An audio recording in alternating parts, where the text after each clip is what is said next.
Good afternoon, everyone, and welcome to this panel discussion on institutionalizing service learning and university social responsibility at the Ateneo de Manila University. I'm Lilan de la Cruz, Assistant Vice President for Social Development, Environment, and Community Engagement of Ateneo de Manila. Without further ado, I'll go straight to the first speaker, so we'll have more time for discussion. The first presentation will be by the Director of the Office for Social Concern and Involvement of the university's undergraduate program, Ms. Ophalle Alzona-Pornela. So, Ms. Alzona-Pornela, please, you may start your presentation. Thank you, Dr. Lilan de la Cruz. Good day, everyone. Mabuhay, and I'm grateful and honored to be here with you this afternoon in this International USR Summit. Let me begin this panel discussion by introducing the social formation programs of the Ateneo de Manila University in the Philippines. The Ateneo de Manila University, or the ADMU or ADMU, is a Catholic Jesuit university located in Quezon City, one of the cities in the National Capital Region of the Philippines. The Loyola Schools is its tertiary level education unit. Student social formation, which involves the deepening of social awareness and social involvement of students, is an important part of the mission of our university. And this is why the university has institutionalized social formation in its undergraduate curriculum. In the new Loyola Schools curricular framework, which was put in place in 2018, all undergraduate programs have three basic components: the core curriculum, or perhaps others may know it more as the general education courses, the major curriculum, and the co-curriculum, also known as the Integrated Ateneo Formation or ENAF program. And the three are deliberately woven together by the university. On the screen is the new framework of the Loyola Schools curricula. This shows the specifics of the integration and how this provides students with opportunities for holistic formation through the development of the skills and knowledge they need for their professional training and their character, values, and the other aspects of student life. The framework shows how all undergraduate students take a series of courses that are integrated into a social formation program, which I will elaborate further in the next few slides. The co-curriculum component, or the ENAF program, is in line with the whole person characteristics of Jesuit education. It is also in the ENAF program where activities such as engagements and interactions with marginalized communities and development institutions are undertaken by students.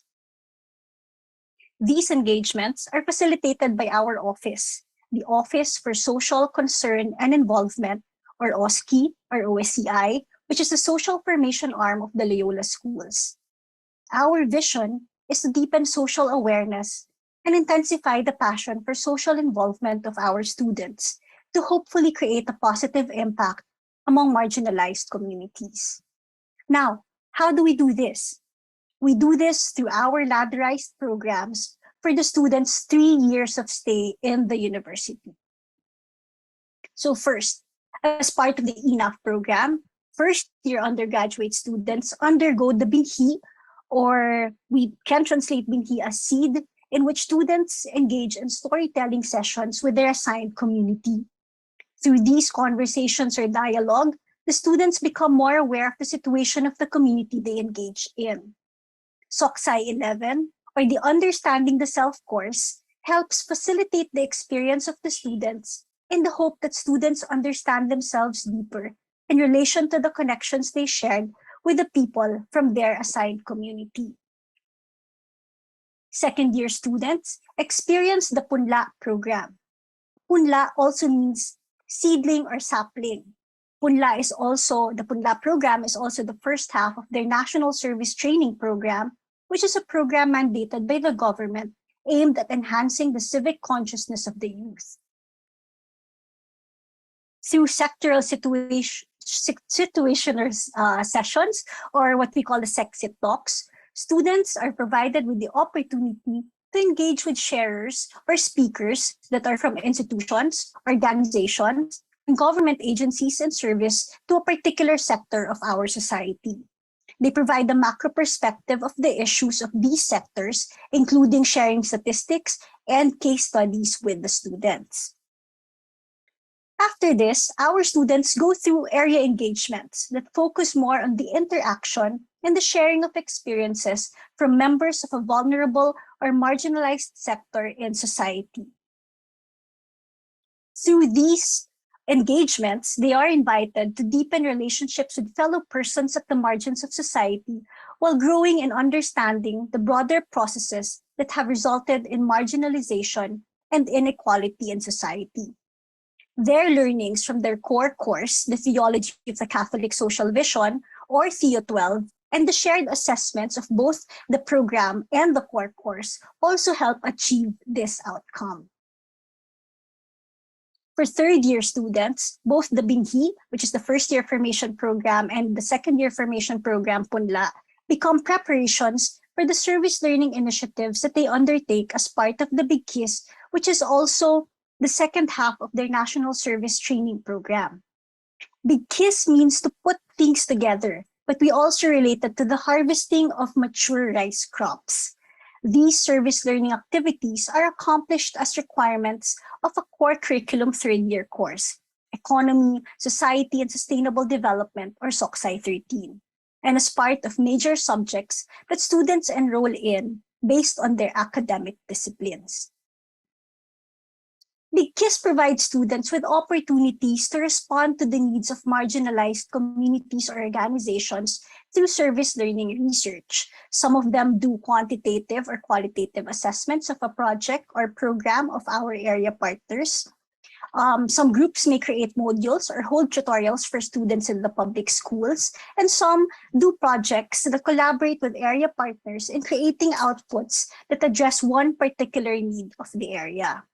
Now, let me share with you some of the outputs of our students. So you would see here our math majors creating modules for our public school students to help them adapt to the online setup.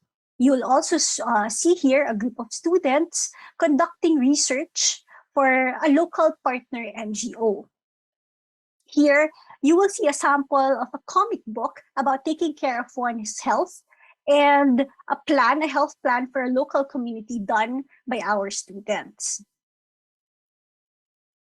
So again, these are the three social formation programs. Binhi, tied with SOCSI 11 or Understanding the Self course, Punla for the second-year students, partnered with Theo 12 or Theology of the Catholic Social Vision, and Big Kiss for third-year students tied up with SOCSI 13 or Economy, Society, and Sustainable Development. You may ask, what about their senior year? In senior year, this is the time when the students are doing their thesis or their capstone projects, and we hope that students would go back to their community or the organizations that they've worked with and allow their thesis or projects to address one of their needs or issues of the sector. We hope that the past 3 years have helped the students define themselves in the world and be more discerning of their role in our society, and that they begin to do this in their last year in the university. The gains that we've had so far, such as the rich return of dialogue, the service that our students have provided, and the solidarity with partner institutions and communities at the margins, would not at all be possible if the curriculum has not been recognized by the university as an integral part of our way of proceeding. The institutionalization has allowed us to flourish as a program and as a community. The collaboration with the departments and the offices in the university also plays a crucial role in the success of the social formation and social engagement programs. We will not be able to do this if faculty members do not believe in what we're doing. And of course, it's equally important to have and sustain meaningful partnerships and the commitment to be of service for the marginalized sectors of our society, not just of our students, but also of the entire university, sharing and working towards the same mission. Thank you. Thank you very much, Ms. Alzona-Pornela, for that overview of the social formation programs at the undergraduate level of the Ateneo de Manila University. So as Ms. Alzona-Pornela showed us, all of the social formation programs are programs which all undergraduate students of the university go through. So if you have any questions, please feel free to type them on the Q&A box found on the right side of your screen. But for now, we will go straight to our second speaker, this time from the point of view of a faculty member handling one of the key service learning courses at the Ateneo de Manila University. Dr. Mark Abenir is Associate Professor of the Development Studies program, and he will be talking about his own examples of how this mandatory service learning plays out in his particular case. Dr. Abenir? Hello, everyone. Thank you very much for that, Dr. Leland. So good day to all of you. So we're going to discuss and learn more about forming successful change agents who can address wicked problems. And how do we do that? By converging courses for an integrated and sustained service learning engagement. So we start with the background. What is a wicked problem? And according to Jim's psych letter, so wicked problems never have right or wrong solutions. For example, the pandemic that we are experiencing, that is a wicked problem. There are no given alternatives, no stopping rule. Each one problem would result into another one. Touching it changes it, and each one is a symptom of another problem. And it is not understood well until only after we formulate and try a solution. So wicked problems are very difficult to deal with, and this is the kind of world that we are living with. We are plagued by a lot of wicked problems. So therefore, if the wicked problem is the world that awaits our students, how do we prepare our students to be successful change agents who can address such wicked problems that we're experiencing in the world today? So when we talk about addressing wicked problems, sub-questions that would arise are, how can they effectively acquire the 21st century skills that are needed to solve such wicked problems? And part of the 21st century skills are different competencies that students need to acquire in terms of media literacy, critical thinking, and other forms of communication skills and team collaboration. The second one is, how can they have an in-depth sustainable development perspective? So is it enough to have a sustainable development course? How do we make the students really imbibe the importance of the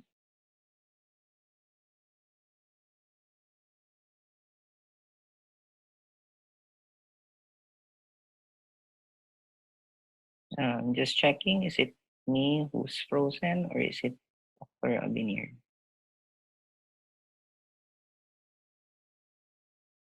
I think Oh, it's Dr. Abenir. All right.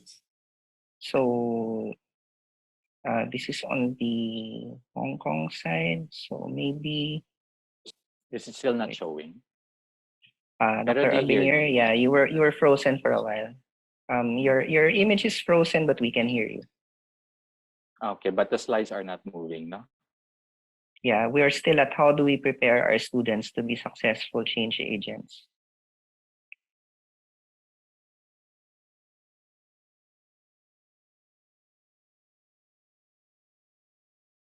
Yeah, your internet connection is volume, so it says it's unstable. Wait a minute. Okay.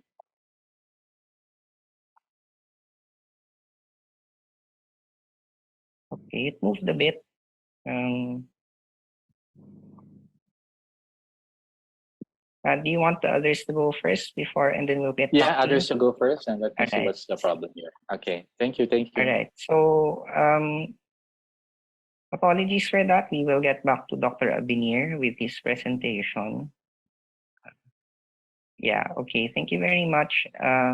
Since we're having technical difficulties on his end, we'll just go to the third presentation first.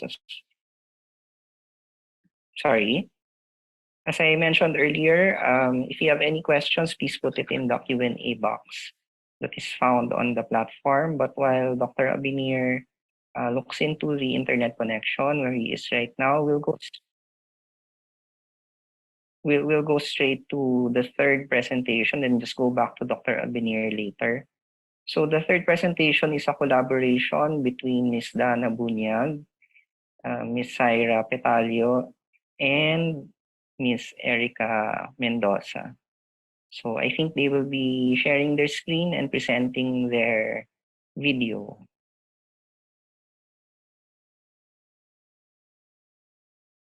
Yeah, Syra, I think Syra, go ahead and share your screen. Good day. We will be presenting about how we facilitate the social formation program. Syra? Yes, I'm sharing the screen now. Okay. Good day. We will be presenting about how we facilitate the social formation program through the NSTP 12 BKIS and the Health Sciences program. I am Dana Buñag, and together with me are Syra Petalio and Erika Mendoza, and we are student affairs professionals from the Ateneo de Manila University. Our presentation is entitled The Opportunities for Civic Engagements with the Health Sciences program during the COVID-19 pandemic. As discussed by our colleague earlier, in the Ateneo, we have the Integrated Ateneo Formation Program, which is a systematic and deliberate approach towards student formation.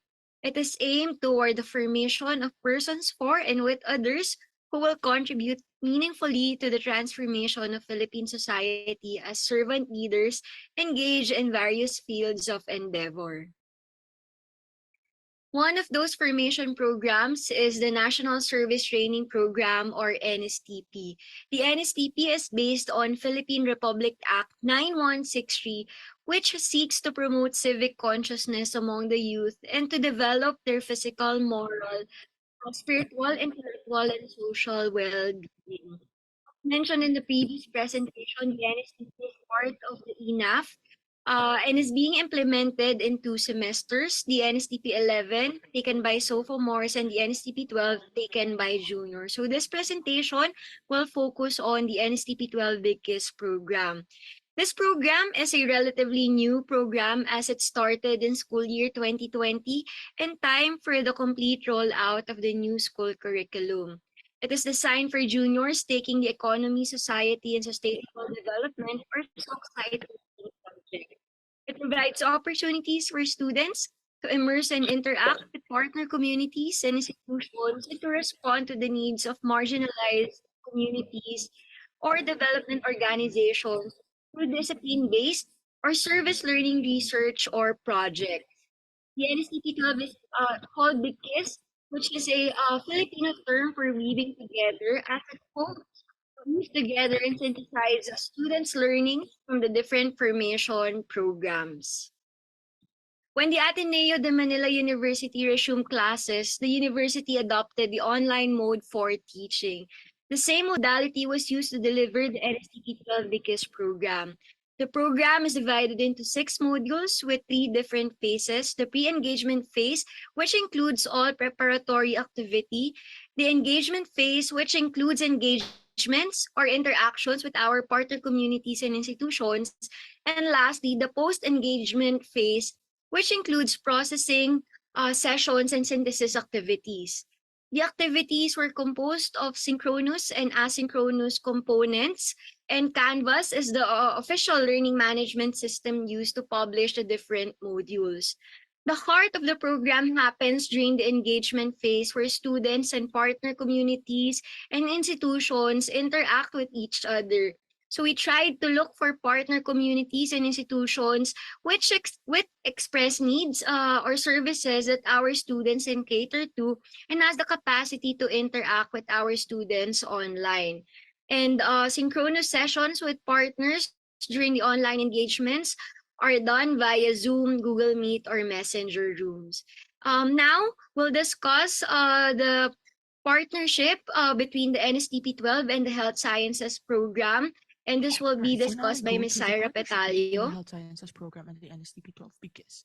So the Health Sciences Program offers the degree Bachelor of Science in Health Sciences with a focus on public health and health systems management. This degree prepares the students to be healthcare professionals capable of responding to the challenge of being outstanding healthcare professionals, dynamic leaders, and decisive social catalysts.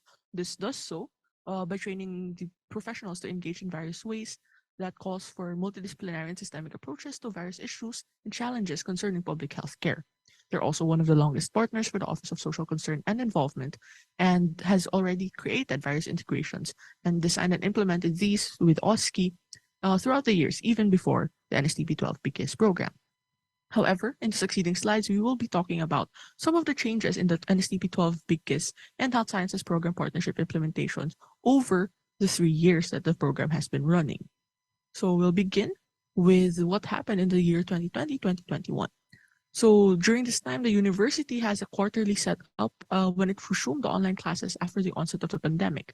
So this required subjects would be taken in these quarters that were 6 to 8 weeks long. And as such, this was quite challenging because you could only squeeze about 2 engagements with the partner communities at this time, which also would bring the concern regarding the possibility of their relational durations with our partner communities. So there were concerns if the students would be able to build rapport with the communities then. Also had to take into consideration the feasibility of the outputs that the students will be creating. Will the time be enough to create something with the partner communities? As such, considering these constraints, the NSTP 12 BKIS and Health Sciences program started with a discipline-based approach. There was no health science major subject tie-up. Part of the strategies that were implemented were partnerships with local government units and other non-government organizations that needed some health campaign materials so that these would be still in the capacities of our students. Another thing that also happened was a collaboration with fine arts majors, where we have some fine arts majors grouped with the health sciences students, and together they created the aforementioned healthcare and health campaign materials for our partners. So this was created after asking and talking to our partners regarding their health concerns that need addressing. So an example of these outputs will be seen in the following slides.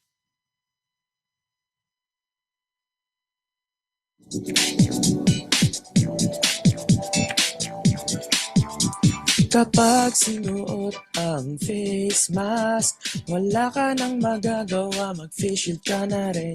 Kapag sinuot ang face mask, mag-ingat ka, huwag kang hahawak ng muka.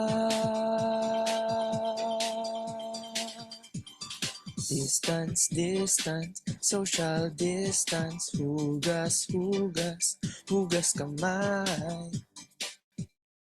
So this was an example of a TikTok challenge that our students suggested to the city government of Marikina. This shows the importance of proper wearing of face masks and face shields, which were mandatory in the country during these times, along with proper hand washing and the importance of physical distancing. Other things that our students also created during this time are infographics focused on how the frontliners can take care of themselves, as seen on the left-hand side of the screen. And on the right-hand side is a comic made in collaboration with the fine arts students. The health sciences students made a module on the first 100 days of a newborn child, and this became the basis for the materials that were made by our fine arts students. Now, in the year 2021-2022, this is the second year of the NSTP 12 BKIS program implementation, and the university returned to a semestral setup, and such setup provided a longer calendar to implement activities of NSTP 12 BKIS. That meant expanding the number of online engagements to 3 to 4 sessions instead of the aforementioned 2 sessions, and as such, the students had more time to communicate with the partners and to also create their outputs together with the partner communities and institutions.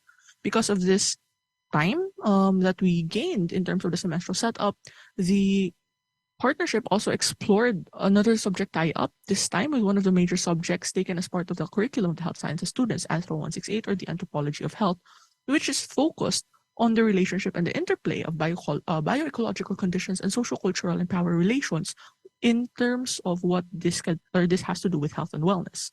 This partnership allowed the students to have another lens through which they could look through and make sense of their experiences as they juxtapose the things that they learn in class along with the things that they observe and that goes on in reality. Some of the strategies that were also implemented involved some more updates regarding COVID and the shift towards the material that they will be covering. So instead of the earlier material regarding what COVID is and what this all means, now there's also the inclusion of vaccination and the addressing of issues regarding vaccine hesitancy and other related topics. Other health topics are also covered and expanded to other community health concerns. Some of these may include mental health, workplace health, etc. So in the next slide, we'll see two of the examples of the output of the students. So on the left is a comic that they created to share with school-age children in terms of how they can try to mitigate the ongoing pandemic and how they will be affected by it. So this comic covered the importance of face masks, washing hands, hygiene, and vaccination. And on the right-hand side, you can see here one of the suggestions that our students were providing towards our partners in terms of dealing with the new normal, as was used to refer to the conditions that we were living in at the time, trying to go about daily life with the pandemic going on. So some of the topics they covered include stress management, the importance and what constitutes healthy living, and what are some tips regarding how to deal with mental health. Also included here is the benefits, the discussion of the health benefits that Filipinos are entitled to or deserve. Then in the next slide, we'll be talking about the implementation of the program during this school year, so 2022 to 2023. This is the third year of the implementation of the Big Kiss program, and much of what we have done for the past 2 years are still continuously being implemented. Some of the changes that were observed is just the return to face-to-face classes in the university. So now we have flex mode, so some of the materials for class and the activities for class are conducted online and on-site. Now, our students continue to engage with partner communities and institutions with expressed needs to address health issues and concerns through various health campaign materials. Majority of the groups still go through the online modalities, but because of the return to face-to-face activities, we also have opened some pilot runs for off-campus engagements, and the Health Sciences program was one of those that signified interest in fielding their students for these engagements. So upon consultation with one of our other longest partners, the City Government of Marikina, and we asked if they had any needs that our students could be of service to, and they suggested that the students could be able to assist in the mega vaccination centers in the city, and the students would be able to observe and analyze the current vaccination system in the city. And including these adjustments to face-to-face activities, we still had, again, as we mentioned, online modalities, and the expansion of topics that are covered by the groups in online modalities also continue.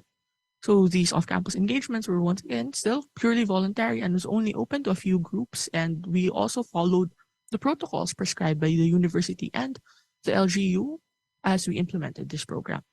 With the next slide, we will see what that off-campus engagement looked like for our students. So they were both in the vaccination center. One is in the front desk and the other one's going through the documents that are being submitted by the citizens of Marikina before they go into their vaccination appointments. And that ends our discussion of the changes and transitions with the Health Sciences program and the Big Kiss program. And I'll pass it on to Ms. Erika to cover the opportunities, challenges, and what we're going to be doing moving forward. Thank you very much.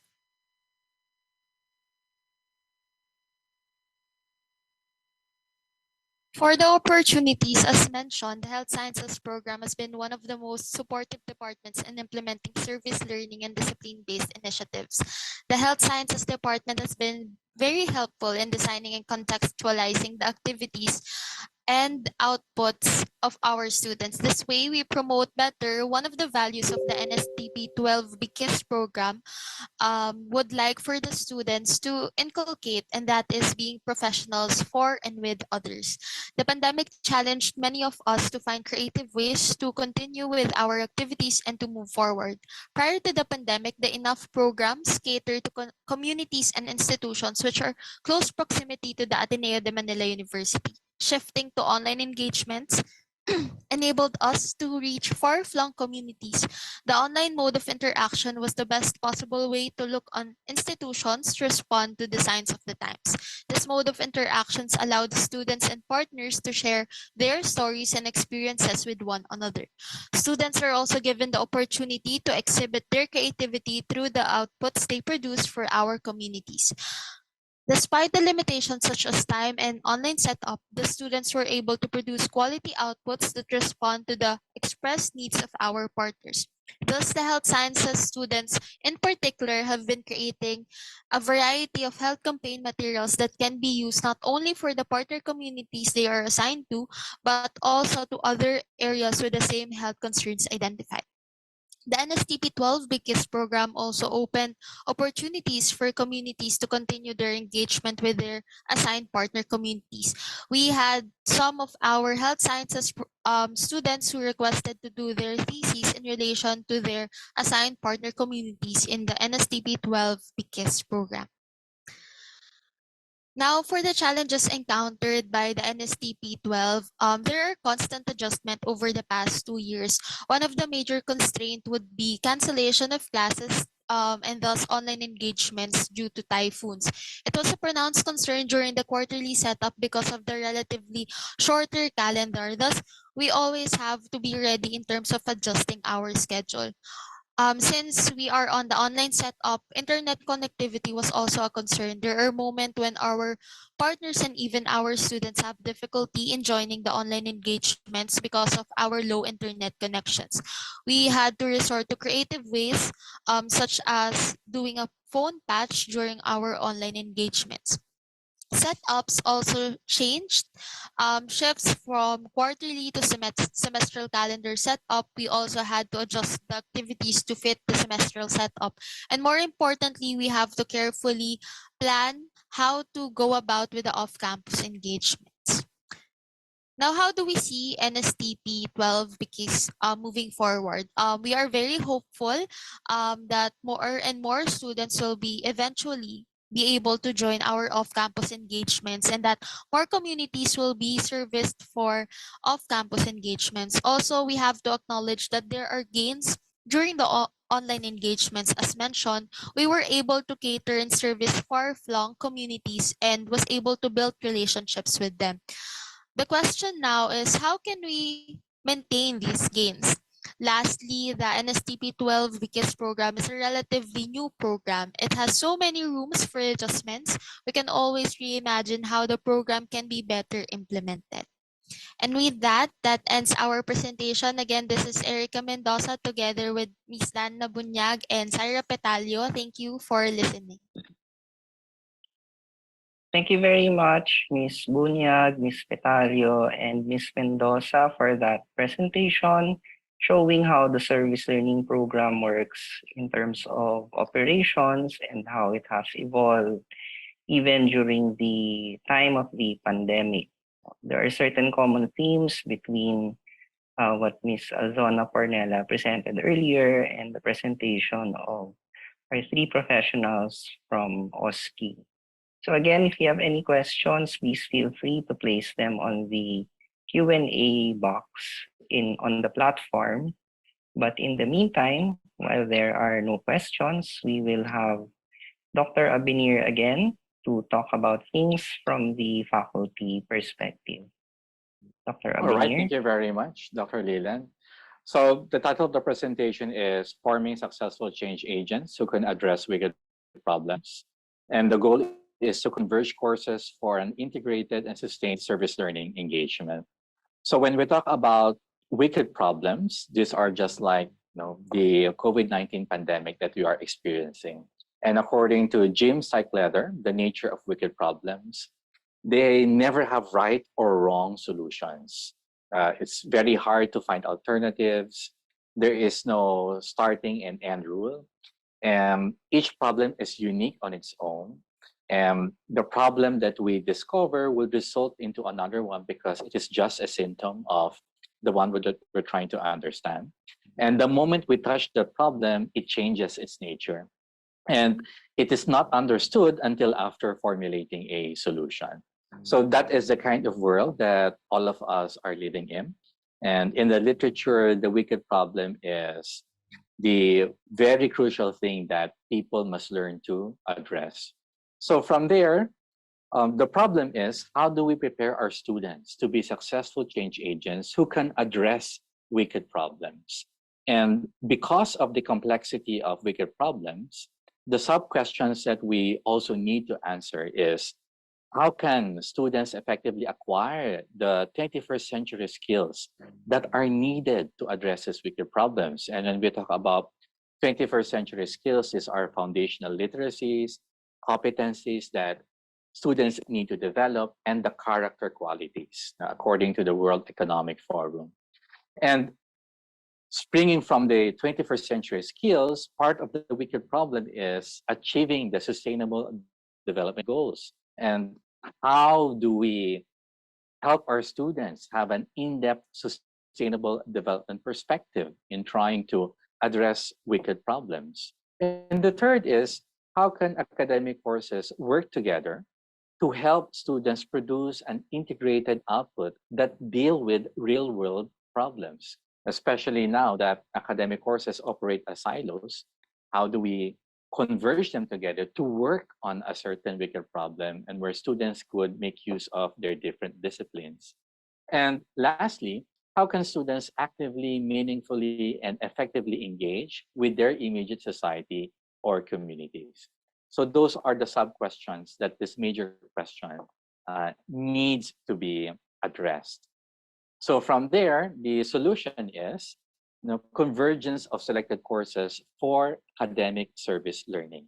And what I mean here by the convergence of selected courses, the previous speakers were able to talk about the NSTP 12 in the Ateneo, and SOCSI 13, which is the Economy, Society, and Sustainable Development course.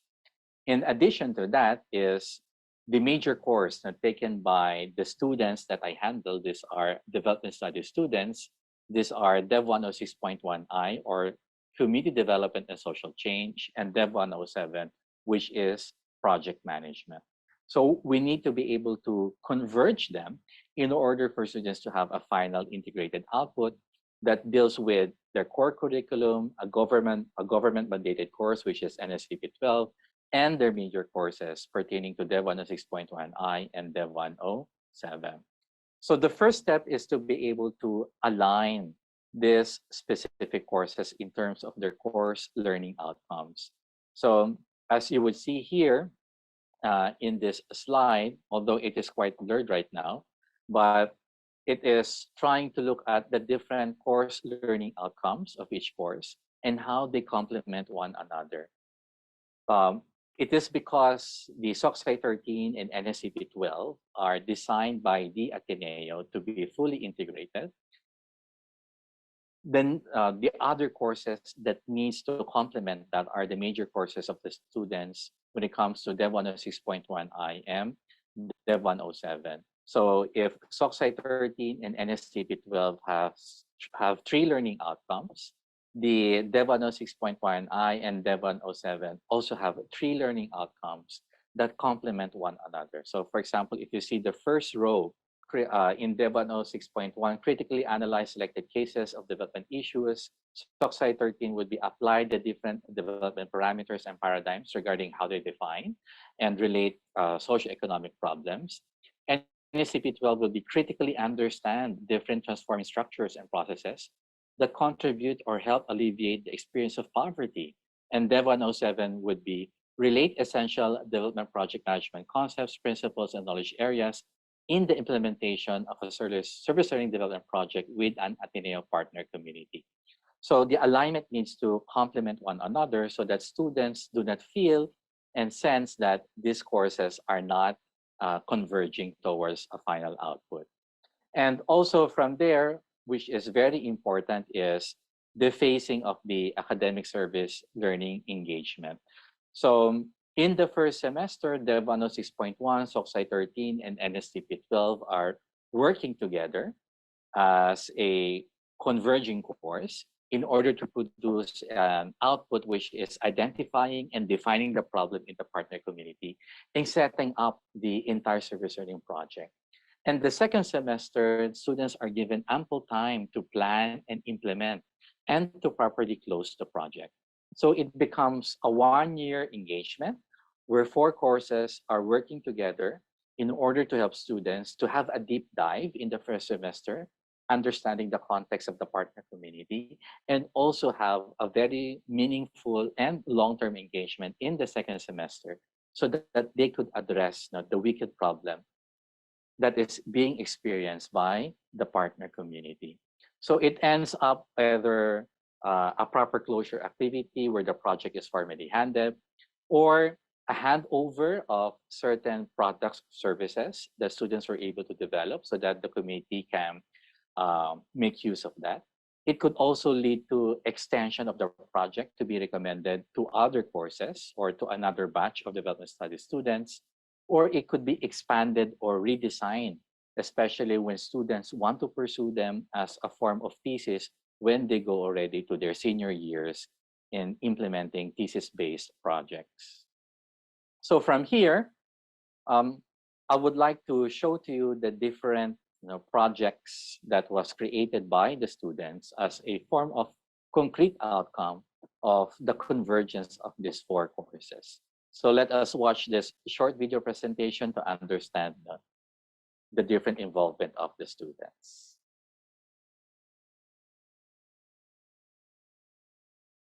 Okay, so it seems that I'm having a problem regarding the video here, but let me just reiterate. There are 6 projects that they were involved into. First one is Project Mama, which is concerned on addressing the needs of urban poor.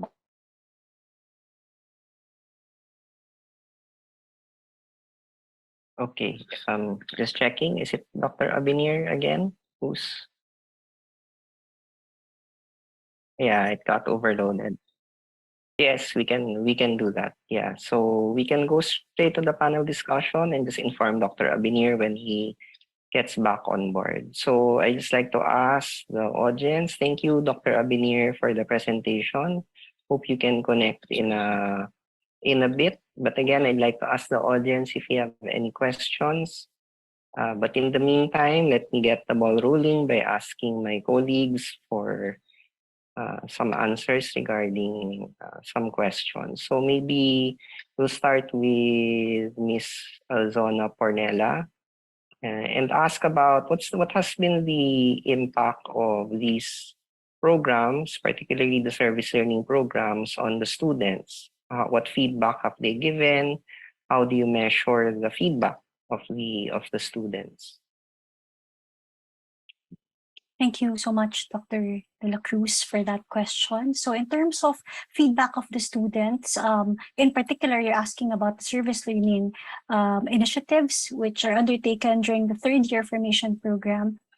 We've received good feedback, surprisingly, considering that we've transitioned or we've started this new program at the time of the pandemic. And we were able to gather feedback from the students through an evaluation tool, the use of the Google form that we send them, and also through the information system of the platform that we use in the Ateneo de Manila University. We were also able to gather some qualitative feedback through conversations with our students, and they have said that they appreciated the program, the integration of the programs, first with the core courses, because it actually helped them understand more the experience and helped them understand more the lessons that they take in their classes.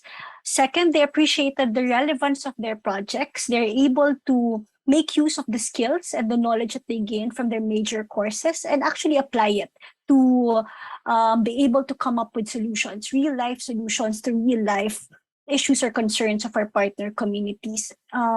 Just to again share, in the past years, this has been a goal of the university, and in the past years, we've tried to do different modes of engagement, and the students themselves said that we want to be able to really be doing projects that are relevant to our course and relevant to the community. So so far, and I guess perhaps also my colleagues from OSCI can share more their experience from and the feedback of our health sciences majors. Thank you.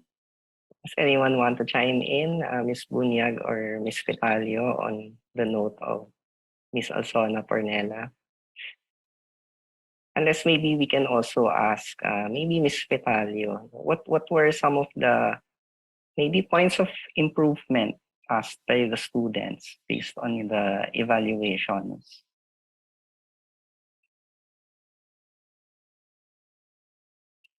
Okay, so as per the evals, the students were one of the things that they mentioned was they wanted more time with the partners and more time to do the engagements. However, this is something that we've been taking and trying to learn from. So, as we mentioned earlier, initially we had 2 engagements because of the short amount of time, but now we're looking at 3 to 4, and also if there's more time, no, and the students and both the partners agree that they also want to continue the conversation, then we also explore more ways to add synchronous engagements, but we're also making use of a synchronous communication channel. So, for example, we speak to the students or the partners through group chats, maybe on Messenger, sometimes emails, threads, Telegram, or Viber, whichever platform is more feasible for all the people involved.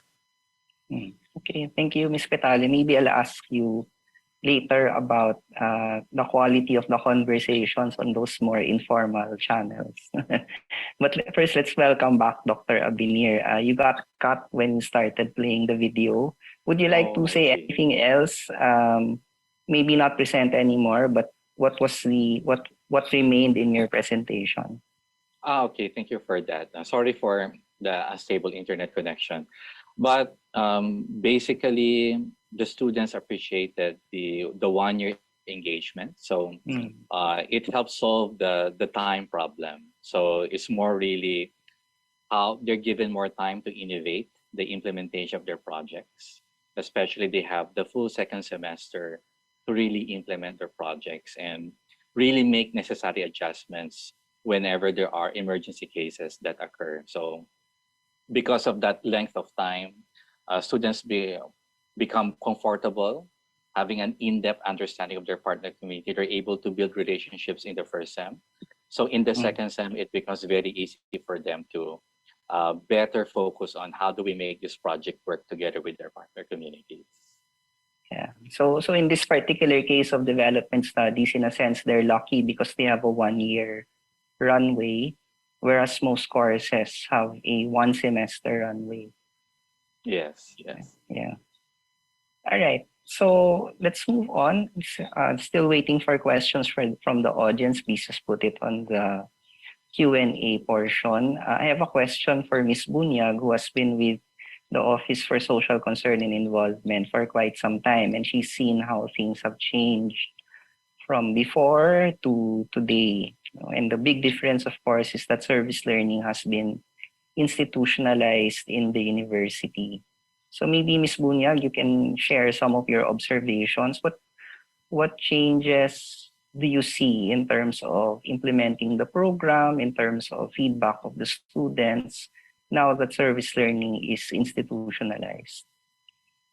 Right. Thank you, sir. I think what's very obvious is that more students and more academic departments are now involved in service learning project initiatives and activities, no? And also collaboration between the stakeholders. And as mentioned by Sir Mark earlier, the integration becomes more pronounced, no? Thereby allowing more depth in the engagement and the experiences of both our students and also our partner communities and institutions. And as we mentioned in our presentation, we are able to service more partner communities and institutions as well. Actually, it's very interesting that you brought up in your presentation that you have partners who are geographically distant. Maybe you can describe some of those partnerships you've had. Anyone from OSCE?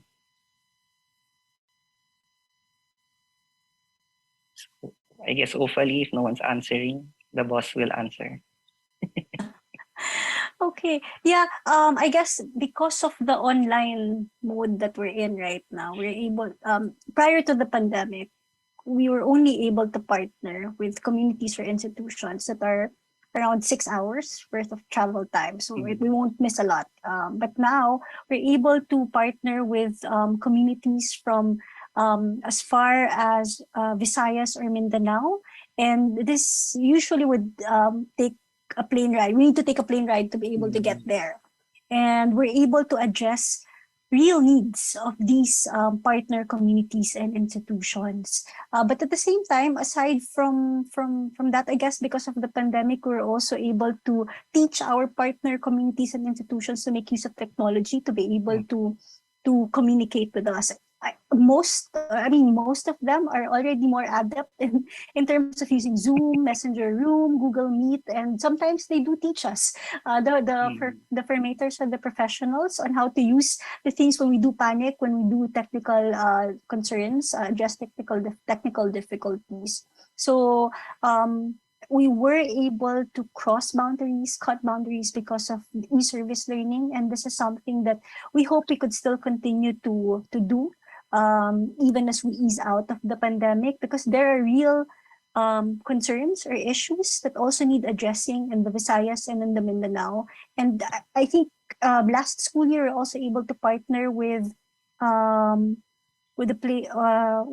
partner organization in Cambodia. So we're able to reach as far as Cambodia and be able to help them also in particular concerns. Thank you for that, Ms. Alzona-Pornela. Maybe I'll ask Dr. Abenir.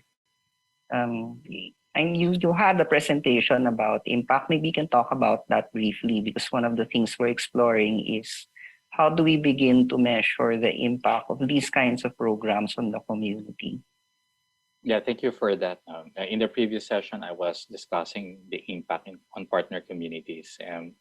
The main question is, does service learning, an online service learning approach, really create impact to our partner communities? And in the result of that study, it does. And the number one is that the communities appreciated was they're able to acquire new knowledge, insights, and techniques. That is one thing that they appreciated most of the service learning engagements, because of the training and education interventions that students are able to do. Second one is they are very appreciative in terms of helping promote, expand their network. Especially they see this engagement with students as a teaching moment by themselves. It is not really gaining material sources from students, but the opportunity to introduce who the organization is, so that students develop, an empathy to the cause of the organization.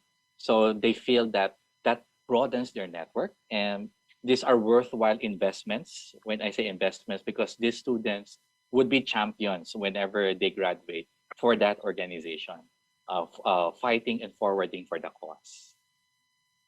Okay, thank you for that, Dr. Abenir. Any initial feedback on possible ways to enhance impact of these service learning projects? In one of the feedback that was given by the partner communities in the 1 year long engagement, so they still have recommendations to increase the impact. Well, still, although they appreciate the online component, they would still need some form of on-site. So that kind of intervention is a consistent request from a larger study that I did, and even in the partner communities of my students. So they would still have a request that if we could do some things that which are on-site, for example, a hybrid setup where all committee members are in one place and the students are online, then that would be greatly appreciated. Yeah, but as Ms. Petalio was saying, I think earlier, we are starting to go back on-site, right? What's the experience been so far? I mean, we're still wearing masks in this country, and Ms. Petalio, what's the experience of the students going back on site so far? So far, it was interesting, to say the least, for them. Most of them also mentioned that they they had classes online for the past 2 years. So it was a bit different, having to actually go physically to places. So couple that with the adjustment of coming back to the metro for school.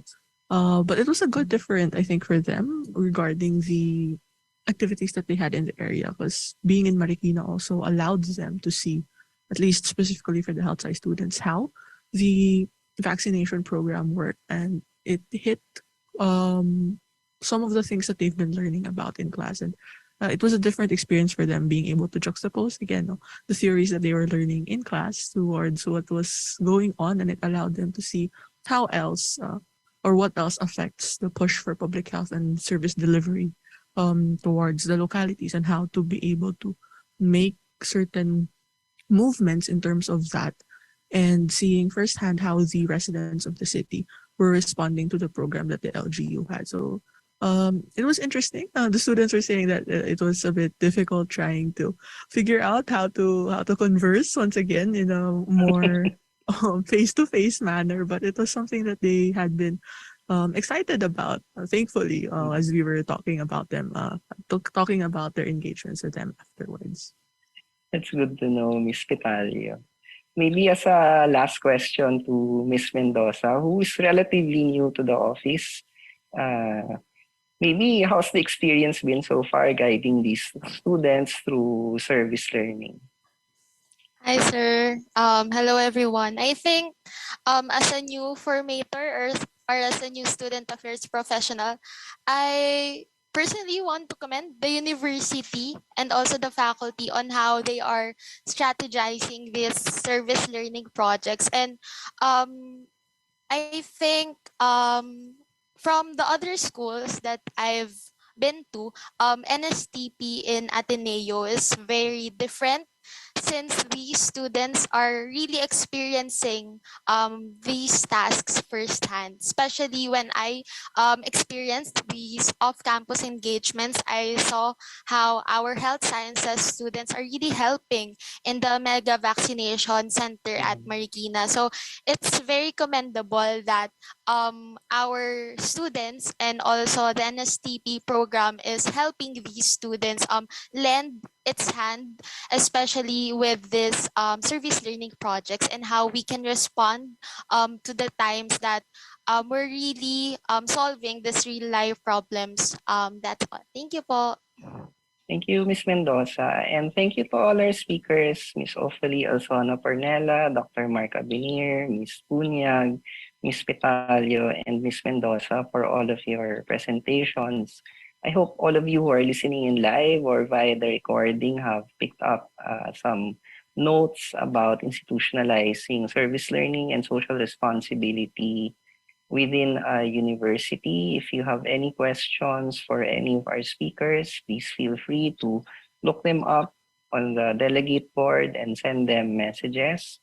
It's been our pleasure to present our programs, and we'd like to thank the organizers of the conference for this opportunity to talk about the process of institutionalization at the Ateneo de Manila University.